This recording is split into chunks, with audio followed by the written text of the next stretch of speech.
வணக்கம்.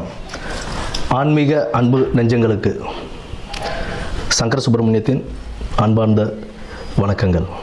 இப்போ நம்ம பார்க்க போகிறது மாசி மாதம் பற்றிய ஒரு சிறிய குறிப்பும், பின்னர் அந்த மாசி மாதத்தில் 12 ராசிக்காரர்களுக்கும் எப்படி இருக்குது அப்படின்றத பொறுத்து தான் இப்போ நம்ம பார்க்க போகிறோம். இந்த மாசி மாதம் அப்படின்னு எதுக்கு ரொம்ப சிறப்பு வாய்ந்ததாக இருக்குது அப்படின்னு பார்த்தோம்னா, ஆன்மீகம் மற்றும் தெய்வ வழிபாடுகள், ஆன்மீகம் சார்ந்த எந்த ஒரு காரியங்கள் செய்கிறதாக இருந்தாலும் தெய்வ வழிபாடுகளுக்கு உகந்த ஒரு மாதமாக இந்த மாசி மாதம் ஒரு சிறப்பான மாதமாகவே இருக்குன்னு நம்ம சொல்லலாம்.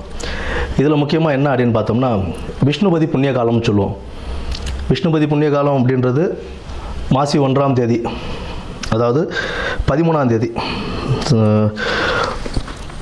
தேதி மாசி மாத பிறப்பு அன்னைக்கு நமக்கு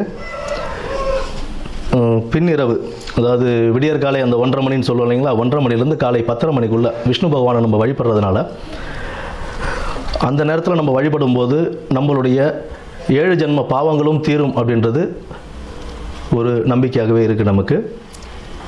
மேற்படி செல்வ வளமும் எல்லாமே நமக்கு கிடைக்கும் அப்படின்ற ஒரு இதுவும் உண்டு. விஷ்ணு பகவானை துளசி மாலை அணிவித்து நம்ம வழிபட்டுக்கிட்டு வந்தோம். பெருமாள் விஷ்ணு துளசி மாலை அணிவித்து அந்த விடியற்காலை 1:30 மணியிலிருந்து 10:30 மணிக்குள், காலைல 10:30 மணிக்குள்ளே நம்ம வணங்கிட்டு வரும்போது நமக்கு உண்டான செல்வ வளமும் கிடைக்கும் அப்படின்றது சொல்கிறாங்க. குடும்பத்தில் ஒரு மகிழ்ச்சியும் நிலவும், இருக்கிற பிரச்சனைகள்லாம் படிப்படியாக குறைய ஆரம்பிக்கும். அதாவது இத்தனை வருடத்தில் நீங்கள் ஏகாதசி விரதம் இருந்திருப்பீங்க அப்படின்னா, அந்நிய தினத்துக்கு விஷ்ணுபதி புண்ணியகாலம் அப்படின்ற அந்த தினத்தில் நம்ம விஷ்ணுவை வழிபடும்போது எத்தனை ஏகாதசி, பல ஏகாதசிகள் விரதம் இருந்ததுடைய பலன் நமக்கு கிடைக்கும் அப்படின்றதும் சொல்கிறாங்க. அடுத்தது பார்த்தோம்னா, இந்த மாசி மாதத்திலேயே சிவராத்திரி, மகா சிவராத்திரின்னு சொல்லுவோம். மாசி மாதத்தில் வரக்கூடிய சிவராத்திரியை, அந்த சிவராத்திரி சிவபெருமானுக்கு உகந்த ஒரு தினமாக நம்ம அதை கொண்டாடிக்கிட்டு இருக்கோம், மகா சிவராத்திரியை.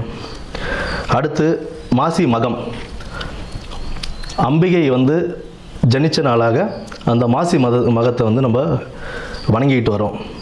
அம்பிகைக்கு ரொம்ப உகந்த நாள் அந்த நாளில் தான் நமக்கு இந்த நீராட்டெல்லாம் செய்வாங்க. கடலில் போய் குளிச்சுட்டு வர்றது, இந்த மாதத்தில் அதெல்லாம் செய்யும்போது கடலில் குளிக்கிறது, ஆன்மீக ஸ்தலங்களுக்கு போயிட்டு வர்றது, இதெல்லாம் ஒரு பெரிய புண்ணியத்தையே தரக்கூடிய ஒரு மாதமாக இந்த மாசி மாதம் அவ்வளோ சிறப்பு வாய்ந்த மாதமாகவே இருக்குது. இந்த மாசி மாதத்தில் பெண்கள், திருமணமான பெண்கள் தாலி பிரித்து கோத்தாங்க அப்படின்னா அவ்வளோ விசேஷம்.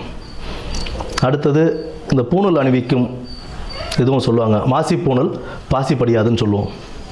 மாசி மாதம் பூணல் அணிஞ்சால் அவ்வளோ விசேஷமாக கருதுவாங்க. புதுசாக பூணல் போடுறாங்க அப்படின்னா, யஜ்ஞோபவிதாரணம் செய்கிறாங்க அப்படின்னா, அதுக்கு மாசி மாதத்தை மேக்ஸிமம் ஆட்கள் மாசி மாதம் தான் தேர்ந்தெடுப்பாங்க. ஏன்னா அவ்வளோ விசேஷமான ஒரு மாதமாக இந்த மாசி மாதம் இருக்குது.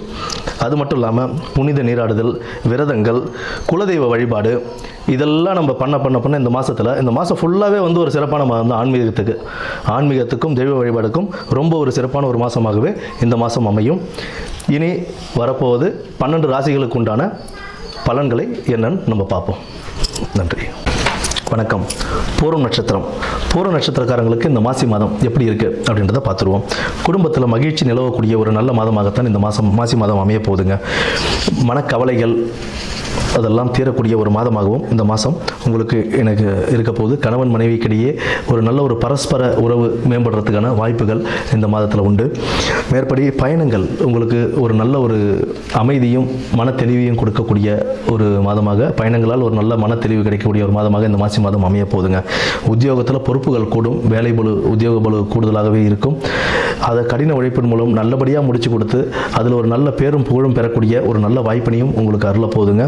தேவையில்லாத ஸ்ட்ரெஸ்ஸு அதெல்லாம் இருக்க தான் செய்யும். அதற்காக வீண் விவாதங்களையும் வாக்குவாதங்களையும் தவிர்த்துட்டு நீங்கள் உங்கள் வேலைகளை மட்டும் பார்த்தீங்கன்னா உங்களுக்கு நல்ல பேரும் நல்ல புகழும் கிடைக்கக்கூடிய ஒரு மாதமாகவே இந்த மாதம் அமைத்து கொடுக்கும்.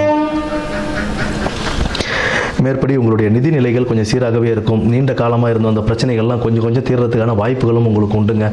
தேவையில்லாத வீண் அலைச்சல்களால் கொஞ்சம் உடல் சோர்வு அடையத்தான் செய்யும். அதெல்லாம் பொருட்படுத்தாமல் உங்களுடைய தொழிலில் கவனம் செலுத்தி அதை நல்லபடியாக கொண்டு போனீங்க அப்படின்னா அது உங்களுக்கு பேரும் புகழும் லாபத்தையும் ஈட்டி கொடுக்கக்கூடிய ஒரு நல்ல மாதமாக இந்த மாசி மாதம் உங்களுக்கு அமையுங்க. பிள்ளைகளின் திறன் வெளிப்பட ஆரம்பிக்குங்க. பிள்ளைகளின் திறன்கள் வெளிப்பட ஆரம்பிக்கும். உறவினர்களின் மூலமாக சிறு மன சஞ்சலங்களும் மனக்குழப்பங்களும் வந்தாலும் அதெல்லாம் தீரக்கூடிய ஒரு நல்ல மாதமாகவே இந்த மாதம் உங்களுக்கு அமையும். மேற்படி உங்களின் இந்த மாசி மாதம் நல்லபடியாக கொண்டு செல்றதுக்காக நீங்கள் முருகர் வழிபாடு டெய்லி முருகர் வழிபாடு செஞ்சுட்டு வந்தீங்க அப்படின்னா உங்களுக்கு ஒரு நல்ல மாசி மாதத்தில் உங்களுக்கு ஒரு நல்ல வழிகாட்டுதலும் நல்ல உந்துதலையும் கொடுத்து நல்லபடியாக வைத்திருக்கும். நன்றி, வணக்கம்.